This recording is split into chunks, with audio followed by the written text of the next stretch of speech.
आदित्यहृदयस्तोत्रम्। ओम अस्य आदित्यहृदयस्तोत्रस्य ऋषिरनुष्टुप् छन्दः। आदित्ये हृदयभूतो भगवान् ब्रह्मा देवता निरस्ताशेषविघ्नतया ब्रह्मविद्यासिद्धौ सर्वत्र जयसिद्धौ च विनियोगः। नमः सवित्रे जगदेकचक्षुषे जगत्प्रसूतिस्थितिनाशहेतवे त्रयीमयाय त्रिगुणात्मधारिणे विरिञ्चि नारायणशङ्करात्मने। ततो युद्धपरिश्रान्तं समरे चिन्तया स्थितं रावणं चाग्रतो दृष्ट्वा युद्धाय समुपस्थितं दैवतैश्च समागम्य द्रष्टुमभ्यागतो रणम् उपगम्याब्रवीद्रामामगस्त्यो भगवांस्तदा राम राम महाबाहो शृणुगुह्यं सनातनं येन सर्वा नरीन् वत्स समरे विजयिष्यसि। आदित्यहृदयं पुण्यं सर्वशत्रुविनाशनं जयावहं जपे नित्यम् अक्षयं परमं शिवं सर्वमङ्गलमाङ्गल्यं सर्वपापप्रणाशनं चिन्ताशोकप्रशमनम् आयुर्वर्धनमुत्तमं रश्मिमन्तं समुद्यन्तं देवासुरनमस्कृतं पूजयस्व विवस्वन्तं भास्करं भुवनेश्वरं सर्वदेवात्मको हे स तेजस्वी रश्मिभावनः।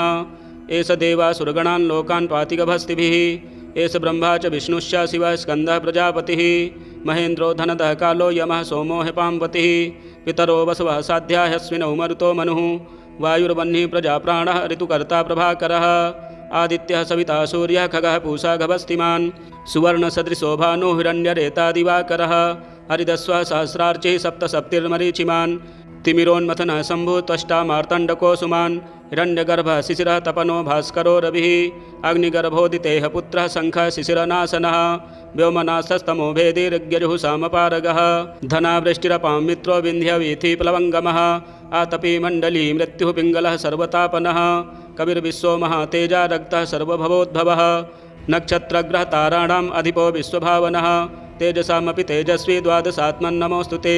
नमः पूर्वाय गिरये पश्चिमायाद्रये नमः ज्योतिर्गणानां पतये दिनाधिपतये नमः जयाय जयभद्राय हर्यस्वाय नमो नमः।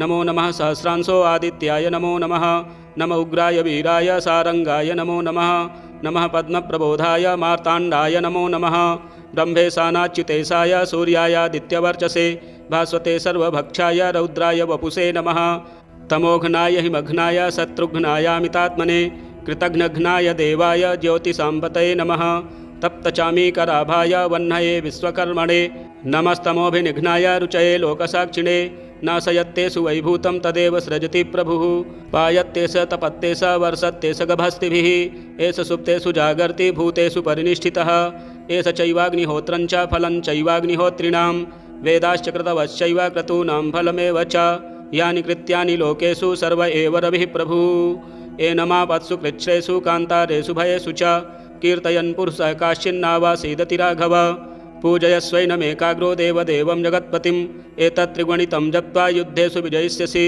अस्मिन् क्षणे महाबाहो रावणं त्वं वधिष्यसि एवमुक्त्वा तदागस्त्यो जगाम च यथागतम् एतच्छ्रुत्वा महातेजाः नष्टशोको भवत्तदा धारयामास सुप्रीतो राघवः प्रयतात्मवान् आदित्यं प्रेक्ष्य जप्त्वा तु परं हर्षमवाप्तवान् तिराचम्य शुचिर्भूत्वा धनुरादाय वीर्यवान् रावणं प्रेक्ष्य हृष्टात्मा युद्धाय समुपागमत् सर्वयत्नेन महता वधे तस्य धृतोऽभवत् अथ रविरवदन् निरीक्ष्य रामं मुदितमनाः परमं रहस्यमाणः निशिचरपति संशयं विदित्वा सुरगणमध्यगतो वचस्त्वरेति ततो युद्धपरिश्रान्तं समरे चिन्तया स्थितं रावणं चाग्रतो दृष्ट्वा युद्धाय समुपस्थितं दैवतैश्च समागम्य द्रष्टुमभ्यागतो रणम् उपगम्याब्रवीद्रामामगस्त्यो भगवांस्तदा राम राम महाबाहो शृणुगुह्यं सनातनं येन सर्वा नरीन् वत्स समरे विजयिष्यसि। आदित्यहृदयं पुण्यं सर्वशत्रुविनाशनं जयावहं जपे नित्यम् अक्षयं परमं शिवं सर्वमङ्गलमाङ्गल्यं सर्वपापप्रणाशनं चिन्ताशोकप्रशमनम् आयुर्वर्धनमुत्तमं रश्मिमन्तं समुद्यन्तं देवासुरनमस्कृतं पूजयस्व विवस्वन्तं भास्करं भुवनेश्वरं सर्वदेवात्मको हे स तेजस्वी रश्मिभावनः एष देवासुरगणान् लोकान् पातिगभस्तिभिः एष ब्रह्मा च विष्णुश्च शिवः स्कन्दः प्रजापतिः महेन्द्रो धनदः कालो यमः सोमो हेपाम्पतिः पितरो वसवः साध्या ह्यश्विनौ मरुतो मनुः वायुर्वह्निः प्रजाप्राणः ऋतुकर्ता प्रभाकरः आदित्यः सविता सूर्यः खगः पूषा गभस्तिमान् सुवर्णसदृशो भानुः हिरण्यरेतादिवाकरः हरिदस्वः सहस्रार्चिः सप्तसप्तिर्मरीचिमान् तिमिरोन्मथनः शम्भुः त्वष्टा मार्तण्डको सुमान् हिरण्यगर्भः शिशिरः तपनो भास्करो रविः अग्निगर्भोदितेः पुत्रः शङ्खः शिशिरनाशनः व्योमनाशस्तमो भेदिर्यजुः सामपारगः धनावृष्टिरपां मित्रो विन्ध्यवीथि प्लवङ्गमः आतपी मण्डली मृत्युः पिङ्गलः सर्वतापनः कविर्विश्वो महातेजा रक्तः सर्वभवोद्भवः नक्षत्रग्रहताराणाम् अधिपो विश्वभावनः तेजसामपि तेजस्वी द्वादशात्मन्नमोऽस्तु ते नमः पूर्वाय गिरये पश्चिमायाद्रये नमः ज्योतिर्गणानां पतये दिनाधिपतये नमः जयाय जयभद्राय हर्यस्वाय नमो नमः नमो नमः सहस्रांशो आदित्याय नमो नमः नमः उग्राय वीराय सारंगाय नमो नमः नमः पद्मप्रबोधाय मार्ताण्डाय नमो नमः ब्रह्मेशानाच्युतेशाय सूर्यायादित्यवर्चसे भास्वते सर्वभक्षाय रौद्राय वपुषे नमः तमोघ्नाय हिमघ्नाय शत्रुघ्नायामितात्मने कृतघ्नघ्नाय देवाय ज्योतिषाम्पतये नमः तप्तचामीकराभाय वह्नये विश्वकर्मणे नमस्तमोभिनिघ्नाय रुचये लोकसाक्षिणे नाशयत्तेषु वैभूतं तदेव सृजति प्रभुः पायत्तेष तपत्तेष वर्षत्तेष गभस्तिभिः एष सुप्तेषु जागर्ति भूतेषु परिनिष्ठितः एष चैवाग्निहोत्रं च फलं चैवाग्निहोत्रिणां वेदाश्च कृतवश्चैव क्रतूनां फलमेव च यानि कृत्यानि लोकेषु सर्व एव रविः प्रभुः एनमापत्सु कृच्छ्रेषु कान्तारेषु भयेषु च कीर्तयन् पुरुषः काश्चिन्नावासीदति राघव पूजयस्वैनमेकाग्रो देवदेवं जगत्पतिम् एतत्त्रिगुणितं जप्त्वा युद्धेषु विजयिष्यसि अस्मिन् क्षणे महाबाहो रावणं त्वं वधिष्यसि एवमुक्त्वा तदागस्त्यो जगाम च यथागतम् एतच्छ्रुत्वा महातेजाः नष्टशोको भवत्तदा धारयामास सुप्रीतो राघवः प्रियतात्मवान् आदित्यं प्रेक्ष्य जप्त्वा तु परं हर्षमवाप्तवान् तिराचम्य शुचिर्भूत्वा धनुरादाय वीर्यवान् रावणं प्रेक्ष्य हृष्टात्मा युद्धाय समुपागमत् सर्वयत्नेन महता वधे तस्य धृतोऽभवत् अथ रविरवदन्निरीक्ष्य रामं मुदितमनाः परमं बृहर्ष्यमाणः निशिचरपति सञ्चयं विदित्वा सुरगणमध्यगतो वचस्त्वरेति ततो युद्धपरिश्रान्तं समरे चिन्तया स्थितं रावणं चाग्रतो दृष्ट्वा युद्धाय समुपस्थितं दैवतैश्च समागम्य द्रष्टुमभ्यागतो रणम् उपगम्याब्रवीद्रामामगस्त्यो भगवांस्तदा राम राम महाबाहो शृणुगुह्यं सनातनं येन सर्वा नरीन् वत्स समरे विजयिष्यसि आदित्यहृदयं पुण्यं सर्वशत्रुविनाशनं जयावहं जपे नित्यम् अक्षयं परमं शिवं सर्वमङ्गलमाङ्गल्यं सर्वपापप्रणाशनं चिन्ताशोकप्रशमनम् आयुर्वर्धनमुत्तमं रश्मिमन्तं समुद्यन्तं देवासुरनमस्कृतं पूजयस्व विवस्वन्तं भास्करं भुवनेश्वरं सर्वदेवात्मको हे स तेजस्वी रश्मिभावनः एष देवासुरगणान् लोकान् पाति गभस्तिभिः एष ब्रह्मा च विष्णुश्च शिवः स्कन्दः प्रजापतिः महेन्द्रो धनदः कालो यमः सोमो ह्यपाम्पतिः पितरो वसवः साध्या ह्यस्विनौ मरुतो मनुः वायुर्वह्निः प्रजाप्राणः ऋतुकर्ता प्रभाकरः आदित्यः सविता सूर्यः खगः पूषा गभस्तिमान्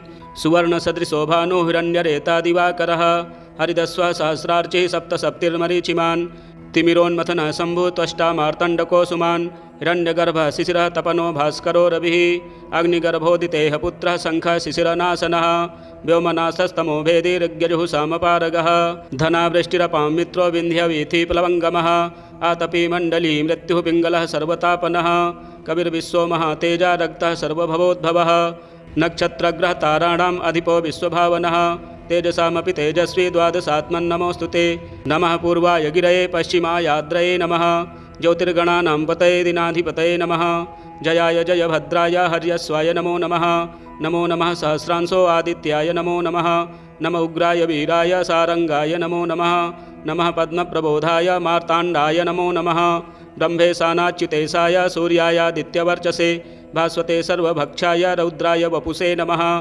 तमोघ्नाय हिमघ्नाय शत्रुघ्नायामितात्मने कृतघ्नघ्नाय देवाय ज्योतिषाम्पतये नमः तप्तचामीकराभाय वह्नये विश्वकर्मणे नमस्तमोभिनिघ्नाय रुचये लोकसाक्षिणे नाशयत्तेषु वैभूतं तदेव सृजति प्रभुः पायत्तेष तपत्तेष वर्षत्तेष गभस्तिभिः एष सुप्तेषु जागर्ति भूतेषु परिनिष्ठितः एष चैवाग्निहोत्रं च फलं चैवाग्निहोत्रिणां वेदाश्च कृतवश्चैव क्रतूनां फलमेव च यानि कृत्यानि लोकेषु सर्व एव रविः प्रभुः एनमापत्सु कृच्छ्रेषु कान्तारेषु भयेषु च कीर्तयन् पुरुषः काश्चिन्नावासीदति राघव पूजयस्वैनमेकाग्रो देवदेवं जगत्पतिम् एतत्त्रिगुणितं जप्त्वा युद्धेषु विजयिष्यसि अस्मिन् क्षणे महाबाहो रावणं त्वं वधिष्यसि एवमुक्त्वा तदागस्त्यो जगाम च यथागतम् एतच्छ्रुत्वा महातेजाः नष्टशोको भवत्तदा धारयामास सुप्रीतो राघवः प्रयतात्मवान् आदित्यं प्रेक्ष्य जप्त्वा तु परं हर्षमवाप्तवान् तिराचम्य शुचिर्भूत्वा धनुरादाय वीर्यवान् रावणं प्रेक्ष्य हृष्टात्मा युद्धाय समुपागमत् सर्वयत्नेन महता वधे तस्य धृतोऽभवत् अथ रविरवदन् निरीक्ष्य रामं मुदितमनाः परमं रहस्यमाणः निशिचरपति संशयं विदित्वा सुरगणमध्यगतो वचस्त्वरेति ततो युद्धपरिश्रान्तं समरे चिन्तया स्थितं रावणं चाग्रतो दृष्ट्वा युद्धाय समुपस्थितं दैवतैश्च समागम्य द्रष्टुमभ्यागतो रणम् उपगम्याब्रवीद्रामामगस्त्यो भगवांस्तदा राम राम महाबाहो शृणुगुह्यं सनातनं येन सर्वा नरीन् वत्स समरे विजयिष्यसि आदित्यहृदयं पुण्यं सर्वशत्रुविनाशनं जयावहं जपे नित्यम् अक्षयं परमं शिवं सर्वमङ्गलमाङ्गल्यं सर्वपापप्रणाशनं चिन्ताशोकप्रशमनम् आयुर्वर्धनमुत्तमं रश्मिमन्तं समुद्यन्तं देवासुरनमस्कृतं पूजयस्व विवस्वन्तं भास्करं भुवनेश्वरं सर्वदेवात्मको हे स तेजस्वी रश्मिभावनः एष देवासुरगणान् लोकान् पातिगभस्तिभिः एष ब्रह्मा च विष्णुश्च शिवः स्कन्दः प्रजापतिः महेन्द्रो धनदः कालो यमः सोमो ह्यपाम्पतिः पितरो वसवः साध्या ह्यश्विनौ मरुतो मनुः वायुर्वह्निः प्रजाप्राणः ऋतुकर्ता प्रभाकरः आदित्यः सविता सूर्यः खगः पूषा गभस्तिमान् सुवर्णसदृशोभानो हिरण्यरेता दिवाकरः हरिदस्वः सहस्रार्चिः सप्तसप्तिर्मरीचिमान् तिमिरोन्मथनः शम्भुः त्वष्टा मार्तण्डको सुमान् हिरण्यगर्भः शिशिरः तपनो भास्करो रविः अग्निगर्भोदितेः पुत्रः शङ्खः शिशिरनाशनः व्योमनाशस्तमो भेदी ऋग्यजुः सामपारगः धनावृष्टिरपां मित्रो विन्ध्यवीथि प्लवङ्गमः आतपी मण्डली मृत्युः पिङ्गलः सर्वतापनः कविर्विश्वो महातेजा रक्तः सर्वभवोद्भवः नक्षत्रग्रह ताराणाम् अधिपो विश्वभावनः तेजसामपि तेजस्वी द्वादशात्मन्नमोऽस्तु ते नमः पूर्वाय गिरये पश्चिमायाद्रये नमः ज्योतिर्गणानां पतये दिनाधिपतये नमः जयाय जयभद्राय हर्यस्वाय नमो नमः नमो नमः सहस्रांशो आदित्याय नमो नमः नम उग्राय वीराय सारंगाय नमो नमः नमः पद्मप्रबोधाय मार्ताण्डाय नमो नमः ब्रह्मेशानाच्युतेशाय सूर्यायादित्यवर्चसे भास्वते सर्वभक्षाय रौद्राय वपुषे नमः तमोघ्नाय हिमघ्नाय शत्रुघ्नायामितात्मने कृतघ्नघ्नाय देवाय ज्योतिषाम्पतये नमः तप्तचामीकराभाय वह्नये विश्वकर्मणे नमस्तमोभिनिघ्नाय रुचये लोकसाक्षिणे नाशयत्तेषु वैभूतं तदेव सृजति प्रभुः पायत्ते स तपत्ते स वर्षत्ते स गभस्तिभिः एष सुप्तेषु जागर्ति भूतेषु परिनिष्ठितः एष चैवाग्निहोत्रं च फलं चैवाग्निहोत्रिणां वेदाश्च कृतवश्चैव क्रतूनां फलमेव च यानि कृत्यानि लोकेषु सर्व एव रविः प्रभुः एनमापत्सु कृच्छ्रेषु कान्तारेषु भयेषु च कीर्तयन् पुरुषः काश्चिन्नावासीदति राघव पूजयस्वैनमेकाग्रो देवदेवं जगत्पतिम् एतत्त्रिगुणितं जप्त्वा युद्धेषु विजयिष्यसि अस्मिन् क्षणे महाबाहो रावणं त्वं वधिष्यसि एवमुक्त्वा तदागस्त्यो जगाम च यथागतम् एतच्छ्रुत्वा महातेजाः नष्टशोको भवत्तदा धारयामास सुप्रीतो राघवः प्रयतात्मवान् आदित्यं प्रेक्ष्य जप्त्वा तु परं हर्षमवाप्तवान् तिराचम्य शुचिर्भूत्वा धनुरादाय वीर्यवान् रावणं प्रेक्ष्य हृष्टात्मा युद्धाय समुपागमत् सर्वयत्नेन महता वधे तस्य धृतोऽभवत् अथ रविरवदन् निरीक्ष्य रामं मुदितमनाः परमं रहस्यमाणः निशिचरपति संशयं विदित्वा सुरगणमध्यगतो वचस्त्वरेति ततो युद्धपरिश्रान्तं समरे चिन्तया स्थितं रावणं चाग्रतो दृष्ट्वा युद्धाय समुपस्थितं दैवतैश्च समागम्य द्रष्टुमभ्यागतो रणम् उपगम्याब्रवीद्रामामगस्त्यो भगवांस्तदा राम राम महाबाहो शृणुगुह्यं सनातनं येन सर्वा नरीन् वत्स समरे विजयिष्यसि आदित्यहृदयं पुण्यं सर्वशत्रुविनाशनं जयावहं जपे नित्यम् अक्षयं परमं शिवं सर्वमङ्गलमाङ्गल्यं सर्वपापप्रणाशनं चिन्ताशोकप्रशमनम् आयुर्वर्धनमुत्तमं रश्मिमन्तं समुद्यन्तं देवासुरनमस्कृतं पूजयस्व विवस्वन्तं भास्करं भुवनेश्वरं सर्वदेवात्मको हे स तेजस्वी रश्मिभावनः एष देवासुरगणान् लोकान् पातिगभस्तिभिः एष ब्रह्मा च विष्णुश्च शिवः स्कन्दः प्रजापतिः महेन्द्रो धनदः कालो यमः सोमो ह्यपाम्पतिः पितरो वसवः साध्या ह्यश्विनौ मरुतो मनुः वायुर्वह्निः प्रजाप्राणः ऋतुकर्ता प्रभाकरः आदित्यः सविता सूर्यः खगः पूषा गभस्तिमान् सुवर्णसदृशोभानो हिरण्यरेता दिवाकरः हरिदस्वः सहस्रार्चिः सप्तसप्तिर्मरीचिमान् तिमिरोन्मथनः शम्भुः त्वष्टा मार्तण्डको सुमान् हिरण्यगर्भः शिशिरः तपनो भास्करो रविः अग्निगर्भोदितेः पुत्रः शङ्खः शिशिरनाशनः व्योमनाशस्तमो भेदिर्यजुः सामपारगः धनावृष्टिरपां मित्रो विन्ध्यवीथि प्लवङ्गमः आतपी मण्डली मृत्युः पिङ्गलः सर्वतापनः कविर्विश्वो महातेजा रक्तः सर्वभवोद्भवः नक्षत्रग्रहताराणाम् अधिपो विश्वभावनः तेजसामपि तेजस्वी द्वादशात्मन्नमोऽस्तु ते नमः पूर्वाय गिरये पश्चिमायाद्रये नमः ज्योतिर्गणानां पतये दिनाधिपतये नमः जयाय जयभद्राय हर्यस्वाय नमो नमः नमो नमः सहस्रांशो आदित्याय नमो नमः नमः उग्राय वीराय सारंगाय नमो नमः नमः पद्मप्रबोधाय मार्ताण्डाय नमो नमः ब्रह्मेशानाच्युतेशाय सूर्यायादित्यवर्चसे भास्वते सर्वभक्षाय रौद्राय वपुषे नमः तमोघ्नाय हिमघ्नाय शत्रुघ्नायामितात्मने कृतघ्नघ्नाय देवाय ज्योतिषाम्पतये नमः तप्तचामीकराभाय वह्नये विश्वकर्मणे नमस्तमोभिनिघ्नाय रुचये लोकसाक्षिणे नाशयत्तेषु वैभूतं तदेव सृजति प्रभुः पायत्तेष तपत्तेष वर्षत्तेष गभस्तिभिः एष सुप्तेषु जागर्ति भूतेषु परिनिष्ठितः एष चैवाग्निहोत्रं च फलं चैवाग्निहोत्रिणां वेदाश्च कृतवश्चैव क्रतूनां फलमेव च यानि कृत्यानि लोकेषु सर्व एव रविः प्रभुः एनमापत्सु कृच्छ्रेषु कान्तारेषु भयेषु च कीर्तयन् पुरुषः काश्चिन्नावासीदति राघव पूजयस्वैनमेकाग्रो देवदेवं जगत्पतिम् एतत्त्रिगुणितं जप्त्वा युद्धेषु विजयिष्यसि अस्मिन् क्षणे महाबाहो रावणं त्वं वधिष्यसि एवमुक्त्वा तदागस्त्यो जगाम च यथागतम् एतच्छ्रुत्वा महातेजाः नष्टशोको भवत्तदा धारयामास सुप्रीतो राघवः प्रियतात्मवान् आदित्यं प्रेक्ष्य जप्त्वा तु परं हर्षमवाप्तवान् तिराचम्य शुचिर्भूत्वा धनुरादाय वीर्यवान् रावणं प्रेक्ष्य हृष्टात्मा युद्धाय समुपागमत् सर्वयत्नेन महता वधे तस्य धृतोऽभवत् अथ रविरवदन्निरीक्ष्य रामं मुदितमनाः परमं रहस्यमाणः निशिचरपति संशयं विदित्वा सुरगणमध्यगतो वचस्त्वरेति ततो युद्धपरिश्रान्तं समरे चिन्तया स्थितं रावणं चाग्रतो दृष्ट्वा युद्धाय समुपस्थितं दैवतैश्च समागम्य द्रष्टुमभ्यागतो रणम् उपगम्याब्रवीद्रामामगस्त्यो भगवांस्तदा राम राम महाबाहो शृणुगुह्यं सनातनं येन सर्वा नरीन् वत्स समरे विजयिष्यसि आदित्यहृदयं पुण्यं सर्वशत्रुविनाशनं जयावहं जपे नित्यम् अक्षयं परमं शिवं सर्वमङ्गलमाङ्गल्यं सर्वपापप्रणाशनं चिन्ताशोकप्रशमनम् आयुर्वर्धनमुत्तमं रश्मिमन्तं समुद्यन्तं देवासुरनमस्कृतं पूजयस्व विवस्वन्तं भास्करं भुवनेश्वरं सर्वदेवात्मको हे स तेजस्वी रश्मिभावनः एष देवासुरगणान् लोकान् पाति गभस्तिभिः एष ब्रह्मा च विष्णुश्च शिवः स्कन्दः प्रजापतिः महेन्द्रो धनदः कालो यमः सोमो ह्यपाम्पतिः पितरो वसवः साध्या ह्यस्विनौ मरुतो मनुः वायुर्वह्निः प्रजाप्राणः ऋतुकर्ता प्रभाकरः आदित्यः सविता सूर्यः खगः पूषा गभस्तिमान् सुवर्णसदृशो भानुः हिरण्यरेता दिवाकरः हरिदस्वः सहस्रार्चिः सप्तसप्तिर्मरीचिमान् तिमिरोन्मथनः शम्भुः त्वष्टा मार्तण्डको सुमान् हिरण्यगर्भः शिशिरः तपनो भास्करो रविः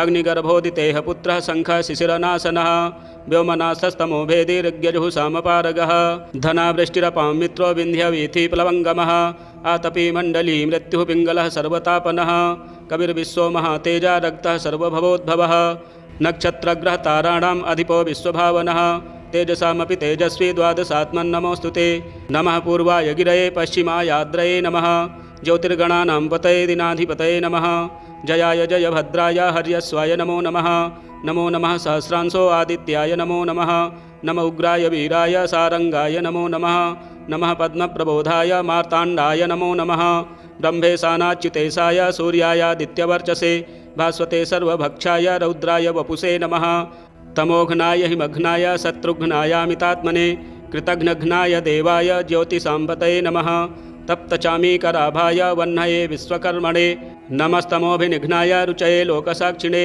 नाशयत्तेषु वैभूतं तदेव सृजति प्रभुः पायत्तेष तपत्तेष वर्षत्तेष गभस्तिभिः एष सुप्तेषु जागर्ति भूतेषु परिनिष्ठितः एष चैवाग्निहोत्रं च फलं चैवाग्निहोत्रिणां वेदाश्च कृतवश्चैव क्रतूनां फलमेव च यानि कृत्यानि लोकेषु सर्व एव रविः प्रभुः एनमापत्सु कृच्छ्रेषु कान्तारेषु भयेषु च कीर्तयन् पुरुषः काश्चिन्नावासीदति राघव पूजयस्वैनमेकाग्रो देवदेवं जगत्पतिम् एतत्त्रिगुणितं जप्त्वा युद्धेषु विजयिष्यसि अस्मिन् क्षणे महाबाहो रावणं त्वं वधिष्यसि।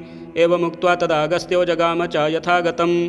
एतच्छ्रुत्वा महातेजाः नष्टशोको भवत्तदा धारयामास सुप्रीतो राघवः प्रयतात्मवान्। आदित्यं प्रेक्ष्य जप्त्वा तु परं हर्षमवाप्तवान्। तिराचम्य शुचिर्भूत्वा धनुरादाय वीर्यवान्। रावणं प्रेक्ष्य हृष्टात्मा युद्धाय समुपागमत्। सर्वयत्नेन महता वधे तस्य धृतोऽभवत्। अथ रविरवदन् निरीक्ष्य रामं मुदितमनाः परमं रहस्यमाणः।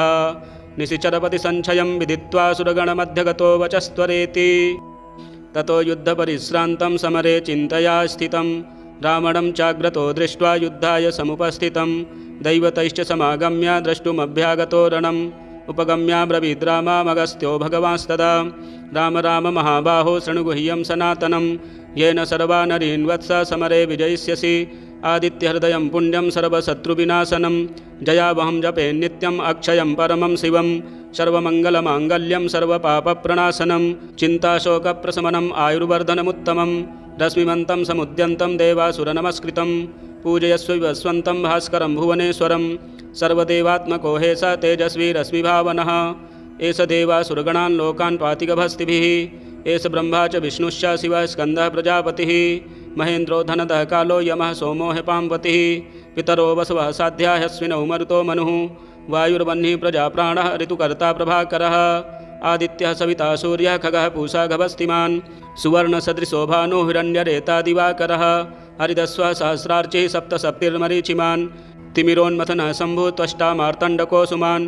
हिरण्यगर्भः शिशिरः तपनो भास्करो रविः।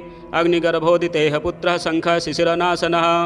व्योमनाशस्तमो भेदी ऋग्यजुः सामपारगः। धनावृष्टिरपां मित्रो विन्ध्यवीथि प्लवङ्गमः। आतपी मण्डली मृत्युः पिङ्गलः सर्वतापनः।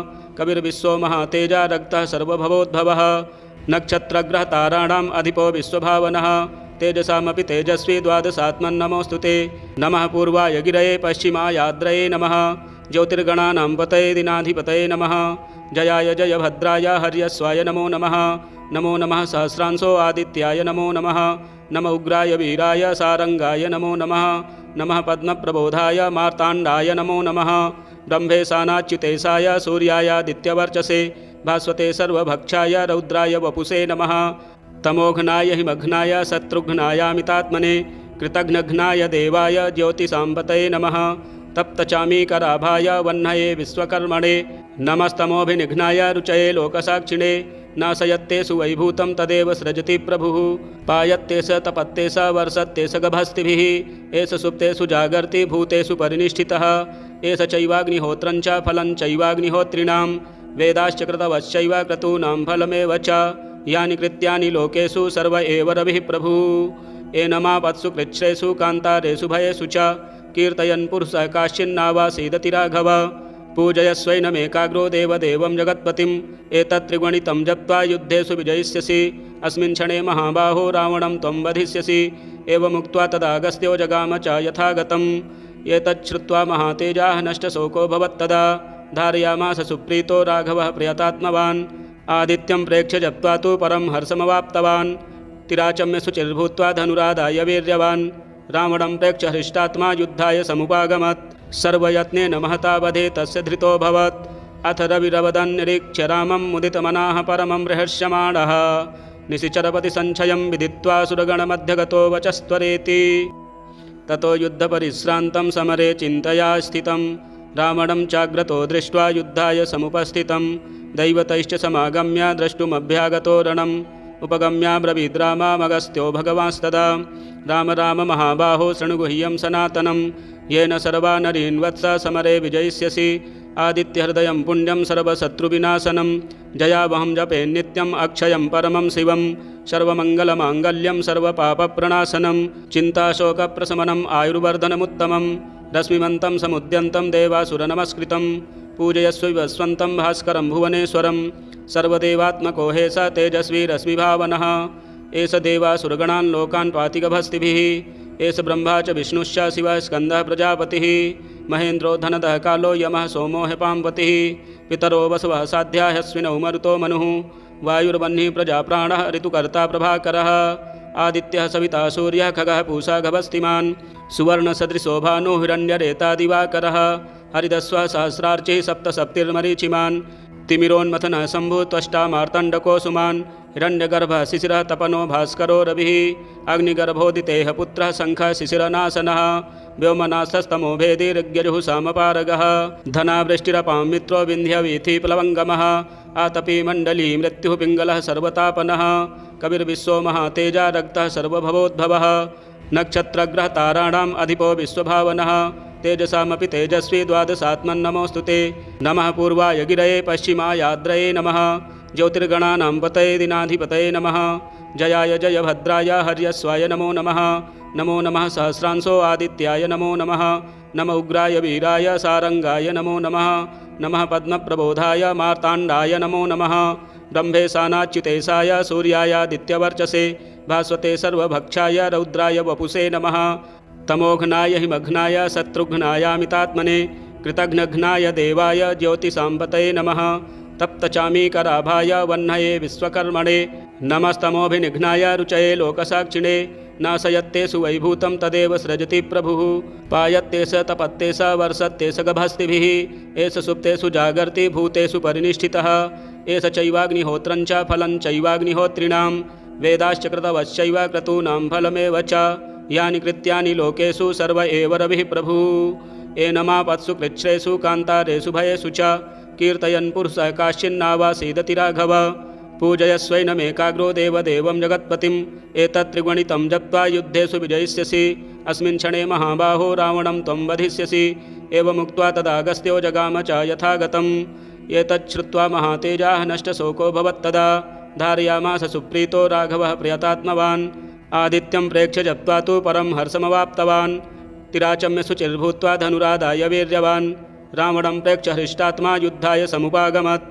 सर्वयत्नेन महता वधे तस्य धृतोऽभवत् अथ रविरवदन् निरीक्ष्य रामं मुदितमनाः परमं रहस्यमाणः निशिचरपति संशयं विदित्वा सुरगणमध्यगतो वचस्त्वरेति ततो युद्धपरिश्रान्तं समरे चिन्तया स्थितं रावणं चाग्रतो दृष्ट्वा युद्धाय समुपस्थितं दैवतैश्च समागम्य द्रष्टुमभ्यागतो रणम् उपगम्याब्रवीद्रामामगस्त्यो भगवांस्तदा राम राम महाबाहो शृणुगुह्यं सनातनं येन सर्वा नरीन् वत्स समरे विजयिष्यसि आदित्यहृदयं पुण्यं सर्वशत्रुविनाशनं जयावहं जपे नित्यम् अक्षयं परमं शिवं सर्वमङ्गलमाङ्गल्यं सर्वपापप्रणाशनं चिन्ताशोकप्रशमनम् आयुर्वर्धनमुत्तमं रश्मिमन्तं समुद्यन्तं देवासुरनमस्कृतं पूजयस्व विवस्वन्तं भास्करं भुवनेश्वरं सर्वदेवात्मको हे स तेजस्वी रश्मिभावनः एष देवासुरगणान् लोकान् पातिगभस्तिभिः एष ब्रह्मा च विष्णुश्च शिवः स्कन्दः प्रजापतिः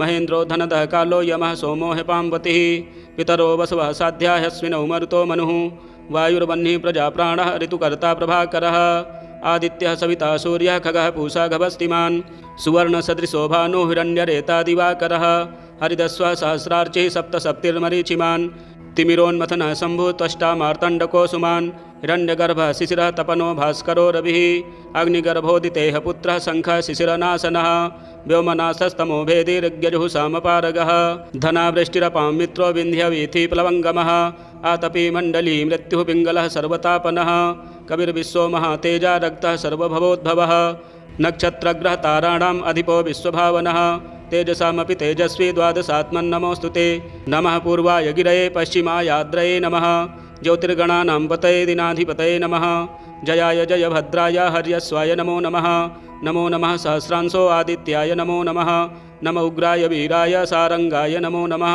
नमः पद्मप्रबोधाय मार्ताण्डाय नमो नमः ब्रह्मेशानाच्युतेशाय सूर्यायादित्यवर्चसे भास्वते सर्वभक्षाय रौद्राय वपुषे नमः तमोघ्नाय हिमघ्नाय शत्रुघ्नायामितात्मने कृतघ्नघ्नाय देवाय ज्योतिषाम्पतये नमः तप्तचामीकराभाय वह्नये विश्वकर्मणे नमस्तमोभिनिघ्नाय रुचये लोकसाक्षिणे नाशयत्तेषु वैभूतं तदेव सृजति प्रभुः पायत्तेष तपत्तेष वर्षत्तेष गभस्तिभिः एष सुप्तेषु जागर्ति भूतेषु परिनिष्ठितः एष चैवाग्निहोत्रं च फलं चैवाग्निहोत्रिणां वेदाश्च कृतवश्चैव क्रतूनां फलमेव च यानि कृत्यानि लोकेषु सर्व एव रविः प्रभुः एनमापत्सु कृच्छ्रेषु कान्तारेषु भयेषु च कीर्तयन् पुरुषः काश्चिन्नावासीदति राघव पूजयस्वैनमेकाग्रो देवदेवं जगत्पतिम् एतत्त्रिगुणितं जप्त्वा युद्धेषु विजयिष्यसि अस्मिन् क्षणे महाबाहो रावणं त्वं वधिष्यसि एवमुक्त्वा तदागस्त्यो जगाम च यथागतम्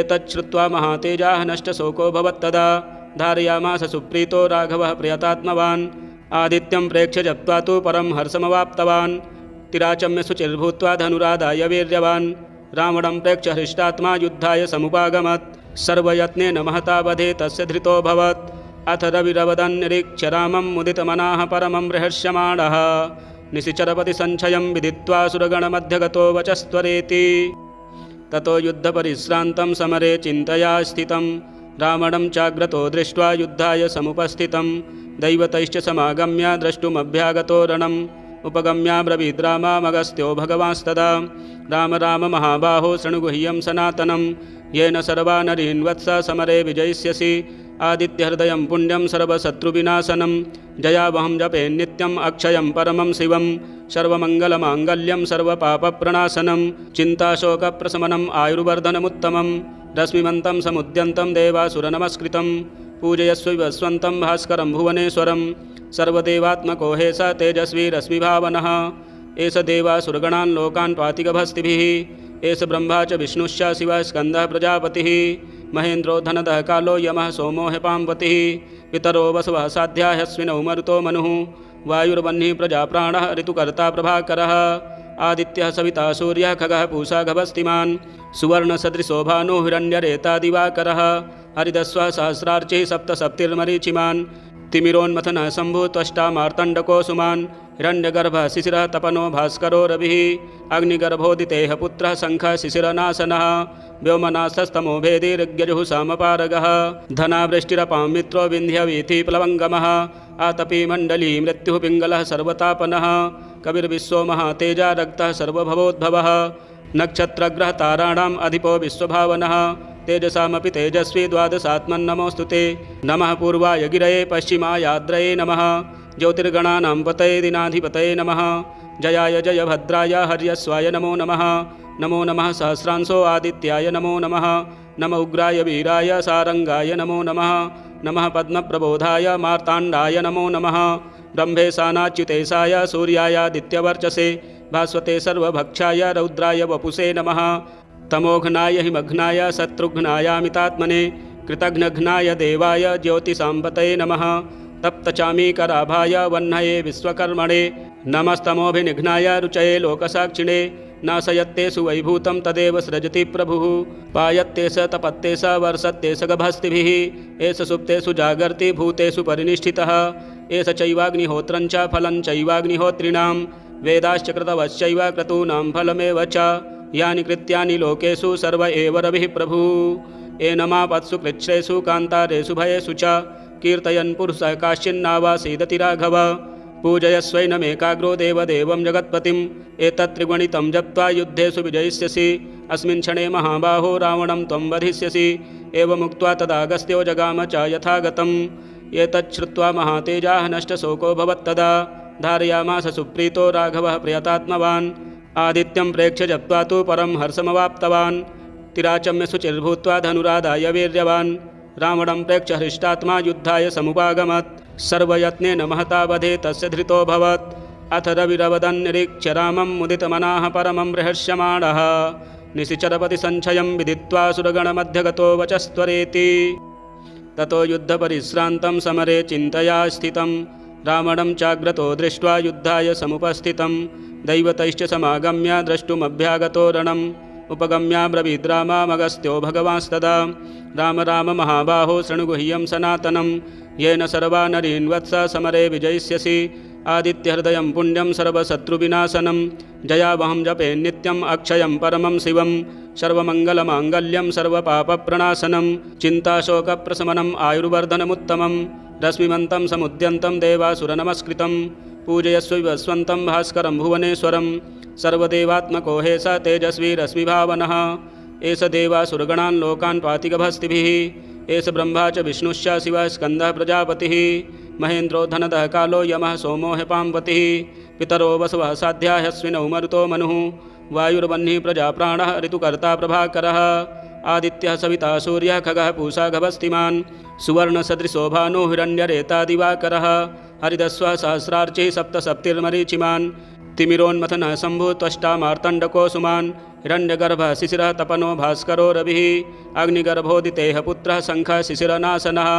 व्योमनाथस्तमो भेदी ऋग्यजुः सामपारगः धनावृष्टिरपां मित्रो विन्ध्यवीथि प्लवङ्गमः आतपी मण्डली मृत्युः पिङ्गलः सर्वतापनः कविर्विश्वो महातेजा रक्तः सर्वभवोद्भवः नक्षत्रग्रहताराणाम् अधिपो विश्वभावनः तेजसामपि तेजस्वी द्वादशात्मन्नमोऽस्तु ते नमः पूर्वाय गिरये पश्चिमायाद्रये नमः ज्योतिर्गणानां पतये दिनाधिपतये नमः जयाय जयभद्राय हर्यस्वाय नमो नमः नमो नमः सहस्रांशो आदित्याय नमो नमः नम उग्राय वीराय सारंगाय नमो नमः नमः पद्मप्रबोधाय मार्ताण्डाय नमो नमः ब्रह्मेशानाच्युतेशाय सूर्यायादित्यवर्चसे भास्वते सर्वभक्षाय रौद्राय वपुषे नमः तमोघ्नाय हिमघ्नाय शत्रुघ्नायामितात्मने कृतघ्नघ्नाय देवाय ज्योतिषाम्पतये नमः तप्तचामीकराभाय वह्नये विश्वकर्मणे नमस्तमोभिनिघ्नाय रुचये लोकसाक्षिणे नाशयत्तेषु वैभूतं तदेव सृजति प्रभुः